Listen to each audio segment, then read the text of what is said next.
Picture this. You're sitting across from someone who just twisted your words, launched a passive-aggressive attack, or spread a lie about you that's now making its rounds through your social circle. Your heart pounds, your mind races with perfect comebacks, and every fiber of your being screams to defend yourself. But what if I told you that the most powerful response isn't a response at all? What if the weapon that cuts deepest isn't forged from clever words or righteous anger, but from the profound strength of absolute silence? In our hyper-connected world, where everyone has an opinion, and every opinion demands a platform, silence has become revolutionary. Not the silence of weakness or fear, but the silence of someone who understands that not every battle deserves your energy. Not every accusation requires your defense, and not every provocation merits your reaction. This is the silence of the Stoic warrior, the silence that says more than 1,000 words ever could.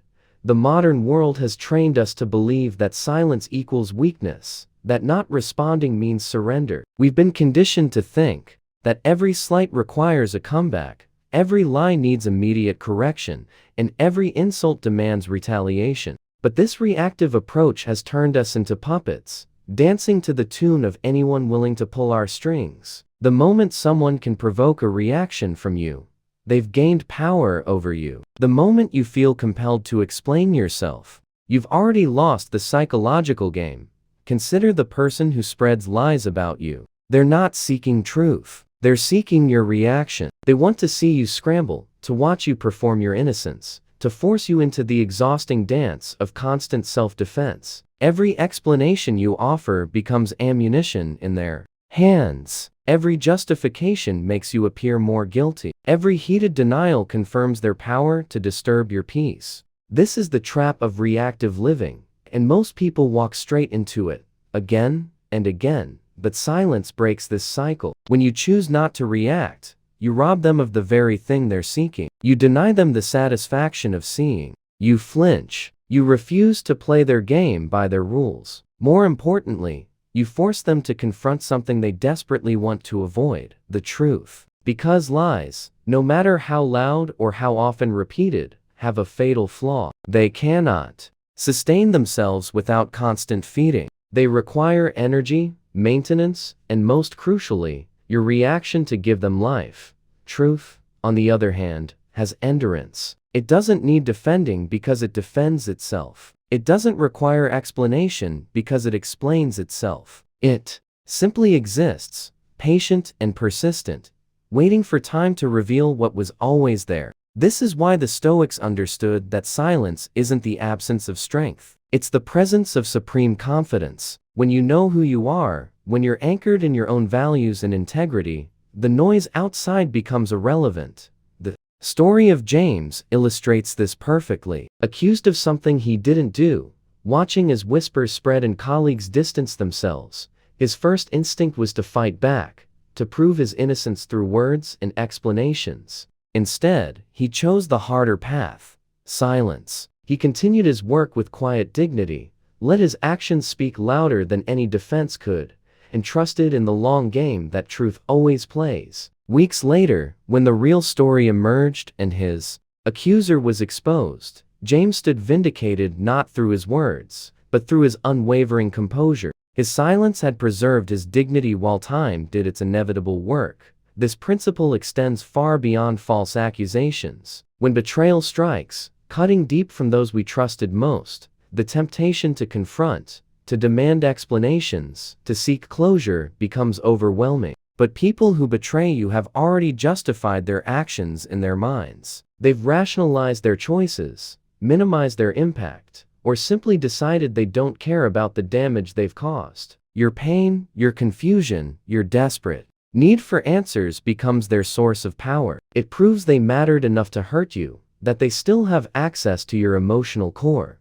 Silence in the face of betrayal isn't about being passive. It's about being strategic. It's about recognizing that some people don't deserve your energy, your explanation, or your pain. When you respond to betrayal with silence, you communicate something profound. They no longer have access to your inner world. They've lost the privilege of your emotional investment. They can no longer feast on your reactions or use your hurt as validation for their choices.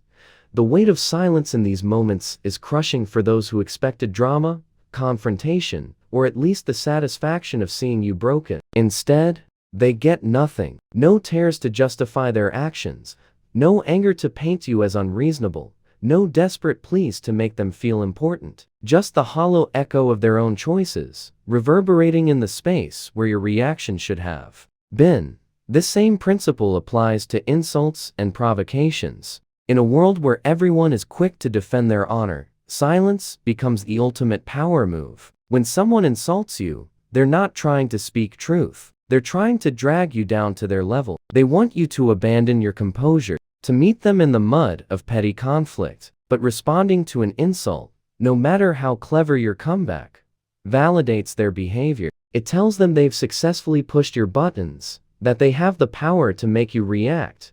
The story of David at his company event demonstrates this beautifully. When a jealous coworker tried to diminish his well-deserved promotion with a public insult, everyone waited for the reaction. But David understood something his attacker didn't.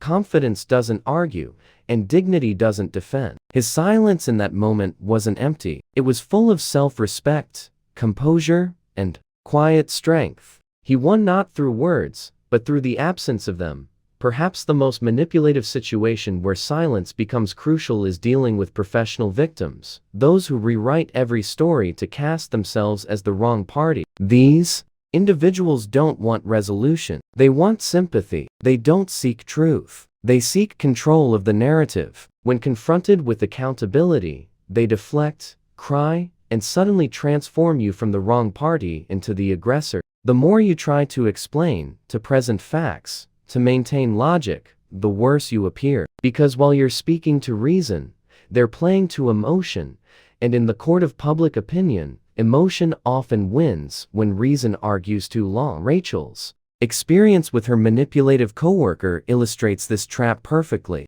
Every attempt to defend herself with facts and logic backfired because she was fighting the wrong battle. She was trying to win with truth, while her opponent was winning with performance. Only when Rachel chose silence, refusing to feed the drama or validate the performance, did the pattern become clear to others. Without an opponent to fight, the manipulator's act eventually collapsed under its own weight. One of the most painful applications of strategic silence comes when dealing with those who take your presence for granted. These are the relationships where you're always the one calling, always the one remembering, always the one caring. Your consistent availability becomes your curse. You don't become indispensable, you become invisible. Your value diminishes not because you've changed, but because you've never allowed them to feel your absence. The story of Jake, the consistent friend who always reached out, but never received the same energy in return, shows how silence can restore balance to unequal relationships.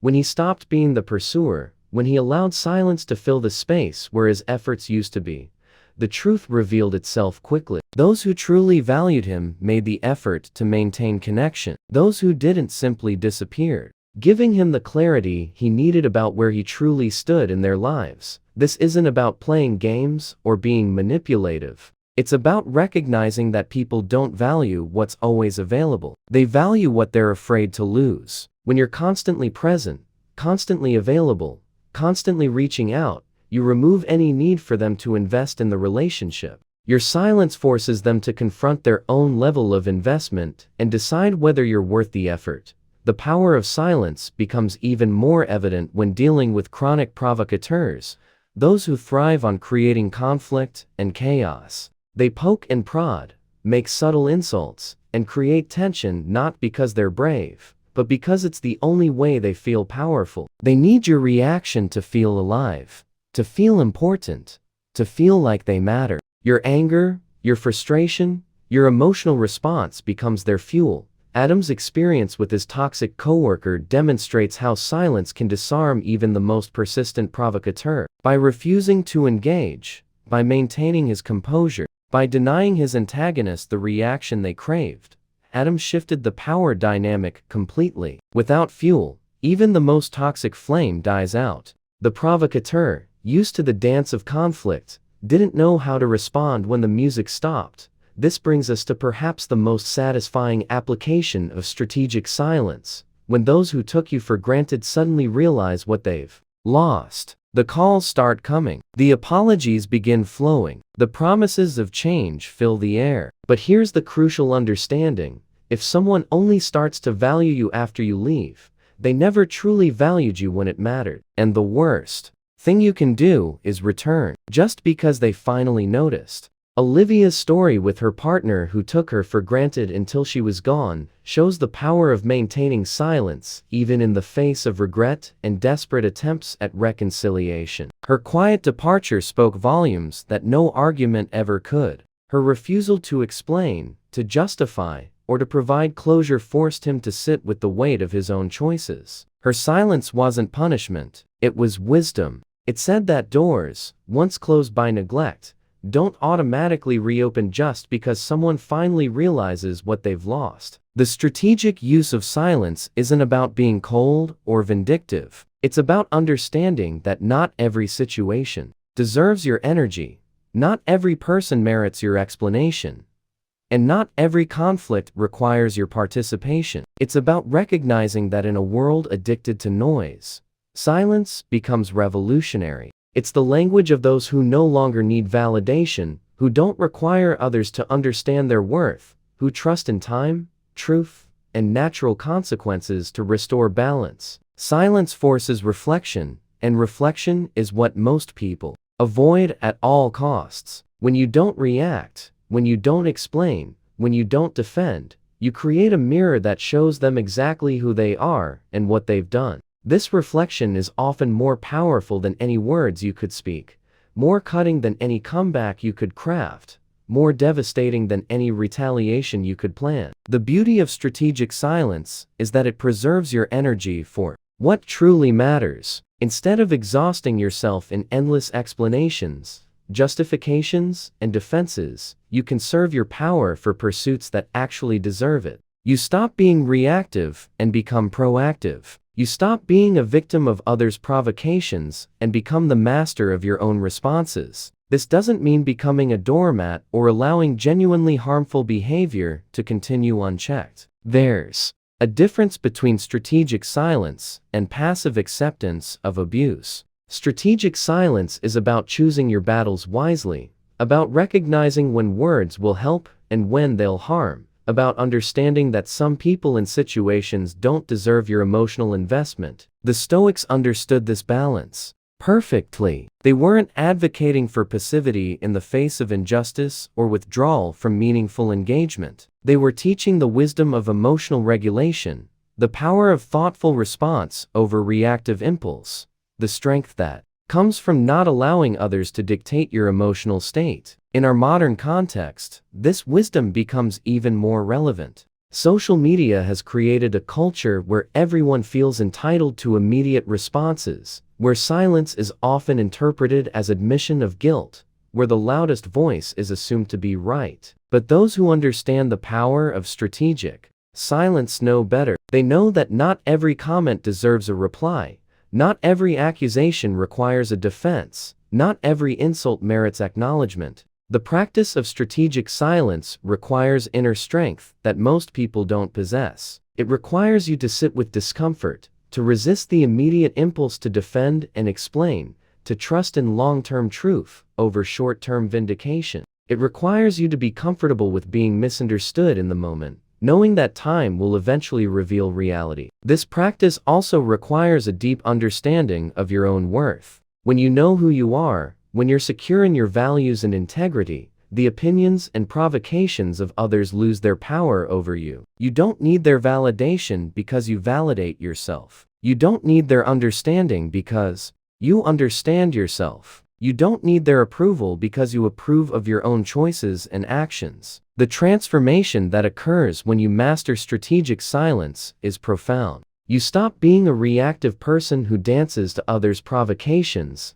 and become a responsive person who chooses engagement thoughtfully. You stop wasting energy on people and situations that don't deserve it and start investing that energy in relationships and pursuits that actually matter. You stop being controlled by external circumstances and start controlling your internal responses. People begin to notice this change. They see that you can't be easily provoked, that you don't get drawn into drama, that you maintain your composure even under pressure. This earns you a different kind of respect, not the respect that comes from winning arguments, but the respect that comes from being unshakable. Others start to see you as someone who has mastered himself, someone who possesses a rare quality. In our chaotic world, inner peace, the ripple effects extend beyond personal relationships into professional environments. Colleagues learn that you're not someone who gets rattled by office politics or petty conflicts. Supervisors notice your ability to remain calm under pressure. Your silence in the face of workplace drama often speaks louder than any words could, positioning you as someone who rises above noise rather than contributing to it. But perhaps the most significant benefit of mastering strategic silence is the peace it brings to your own life. When you stop feeling compelled to respond to every slight, to defend every choice, to explain every action, you reclaim enormous amounts of mental and emotional energy. You're no longer exhausted by constant conflict. You're no longer stressed by others' opinions. You're no longer controlled by external provocations. This peace isn't the peace of withdrawal or avoidance. It's the peace of someone who has learned to distinguish between what deserves their attention and what doesn't, between battles worth fighting and noise worth ignoring, between relationships worth investing in and people worth walking away from. It's the peace of someone who trusts that truth will emerge, that karma will balance the scales, that time will reveal reality. The practice of strategic silence also deepens your relationships with people who actually matter. When you stop wasting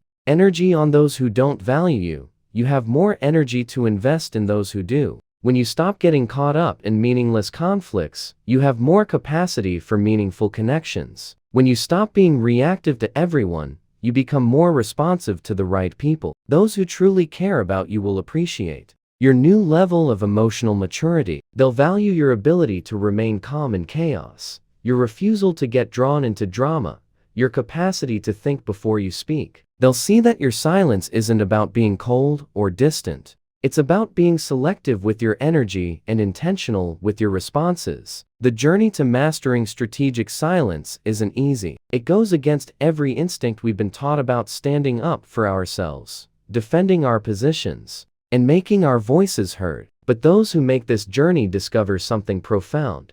True strength doesn't need to announce itself. Real confidence doesn't need to argue.